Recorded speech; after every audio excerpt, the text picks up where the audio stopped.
किसान से बहुत ही नाराज हो गया। किसान बहुत मेहनती था, बहुत मेहनत से वह खेतों में अनाज उगाता, उसकी देखभाल करता, पर अक्सर उसकी फसल खराब हो जाती। कभी सूखा पड़ जाता, कभी बाढ़ आ जाती, कभी तेज धूप, कभी आंधी, कोई न कोई कारण बन ही जाता कि उसकी फसल खराब हो जाती। एक दिन वह किसान गुस्से में आसमान की ओर देखकर भगवान से कहा, हे ईश्वर, आपको लोग सर्वज्ञता मानते हैं कि आप सब जानते हैं, कहते हैं कि आपके इच्छा के बिना एक भी पत्ता नहीं हिलता, पर मुझे तो लगता है कि आप छोटी सी छोटी बात भी नहीं जानते। आपको तो ये भी नहीं पता कि खेती बाड़ी कैसे करते हैं। अगर आप जानते होते तो हर समय जो बाढ़, आंधी और तूफान आते हैं वो कभी नहीं आते। आप नहीं जानते कि कितना नुकसान उठाना पड़ता है हम किसानों को। यदि आप मेरे हाथ में ये शक्ति दे दे कि जैसा मैं चाहूं वैसा मैं मौज कर दूं, फिर आप देखना मैं अन्य के भंडार लगा दूंगा। भगवान इस किसान के तीखे वाक्य सुनकर मुस्कुरा रहे थे और वह किसान के सामने प्रकट होकर बोले, मैं आज से तुझे ये शक्ति देता हूं कि तुम अपनी खेतों पर तुम्हारी जैसी इच्छा ही तुम वैसा मौज कर दोगे। मैं बिल्कुल भी दखल नहीं दूंगा, तुम्हारी इच्छा से सब कुछ होगा। किसान बहुत खुश हो गया।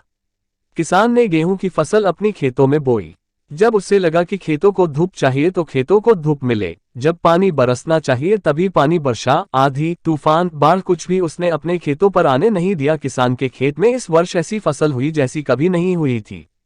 हरी भरी लहलहाती फसल। मन ही मन वह बहुत खुश हो गया और सोचने लगा, अब सबूत के साथ दिखाऊंगा भगवान को कि इसे कहते हैं शक्ति का सही उपयोग। मेरी सफलता देखकर उन्हें अपनी नियम जरूर बदलने पड़ेंगे। कुछ दिन गुजरे, फसल कटने को तैयार हो गए। किसान बहुत उत्सुकता के साथ फसल को काटने लगा, पर जैसे ही उसकी नजर गेहूं की बालियों पर गया तो उसने अपना सिर पीट लिया और वह रोने चिल्लाने लगा। गेहूं की एक भी बाली के अंदर गेहूं का दाना नहीं था, सारी बालियां अंदर से खाली थी। किसान बहुत दुखी हो गया। उसने भगवान को रोते हुए फिर पुकारा, हे प्रभु, तुमने ये मेरे साथ क्या किया? क्या तुमने मुझे कोई सजा दी? भगवान बोले, पुत्र, ये तो होना ही था। तुमने पौधों को संघर्ष करने का मौका ही कहाँ दिया? ना तो तुमने उन्हें आंधियों से जूझने दिया, ना तेज बारिश से सहने दिया और ना ही धूप में तपने दिया। एक भी चुनौती का सामना तुमने उन्हें नहीं करने दिया, इसीलिए सारे पौधे अंदर से खोखले रह गए। जब आंधी तूफान, तेज बारिश और धूप पड़ती है तभी ये पौधा अपने अस्तित्व को बचाने के लिए संघर्ष करते हैं, और इसी संघर्ष से एक बल पैदा होता है जिसमें शक्ति होती है, ऊर्जा होती है, और यही ऊर्जा पूर्ति तेरे गेहूं के दानों की तरह जो नहीं फूटी। तूने उन्हें कठिन परिस्थितियों से गुजरने ही नहीं दिया जहां उनके अस्तित्व का जन्म होता।